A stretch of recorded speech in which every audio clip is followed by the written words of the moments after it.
बीडच्या बाबतीतला प्रश्न आम्ही मांडला होता तो 12व्या नंबरला होता। त्याच्यामध्ये आम्ही असं म्हणालो होतो की बीड जिल्ह्यातील हत्या झालेल्या प्रकरणातील संबंधित अटक करून कारवाई करण्याबाबत हा एक मुद्दा होता। काल धनंजय मुंडेंनी त्या ठिकाणी राजीनामा दिला, तो विषय तिथं संपतो असं नाही, त्यांना एफआयआर मध्ये सह आरोपी करा अशी सुद्धा आम्ही त्या ठिकाणी मागणी करत आहोत। ते त्या बाबतीत काय होईल बघू।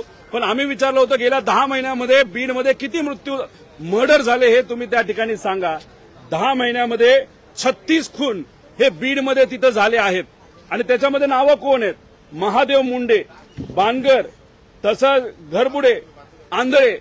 म्हणजे काही लोक संतोष देशमुखचा विषय आपण जेव्हा लावून धरत होतो तेव्हा जातीवादाचा विषय त्या ठिकाणी आणत होते, पण ही नावं आपण बघितली आणि असे कितीतरी बघितले तर अनेक समाजाच्या लोकांवर तिथं अन्याय झाला, त्यांचा मृत्यू झाला। त्यामुळे ह्या सगळ्यांना न्याय मिळाला पाहिजे। त्याच्यामध्ये खोलात जाऊन याच्यावर कुठेतरी डिटेलमध्ये जाऊन इन्व्हेस्टिगेशन झालं पाहिजे असं आमचं मत आहे। आणि त्यावेळेस आम्ही बोललो होतो की हा वाल्मिक कराड पोलिसांना फोन करायचा की याला शस्त्र परवाना द्या, त्याला शस्त्र परवाना द्या, तेव्हा तिथं असणाऱ्या सरकारने आम्हाला सांगितलं होतं की हे काही हवेत बोलत आहेत। 206 लोकांना त्या ठिकाणी शस्त्र परवाने दिले होते फक्त फोनवर। मग आम्ही जेव्हा हा प्रश्न तिथं विचारला तेव्हा सरकार म्हणते त्यातले 109 का 10 लोकांचे शस्त्र परवाने आम्ही कॅन्सल केले।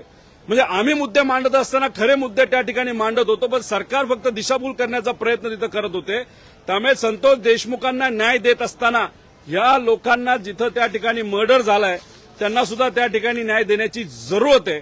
त्याच्याचबरोबर हा जो वाल्मिक कराड आहे त्याच्या विरोधात अनेक लोकांना आवाज उठवायचा आहे। त्यामुळे बीडच्या लोकांना मी विनंती करेल की आता कुणीही तिथं घाबरू नये।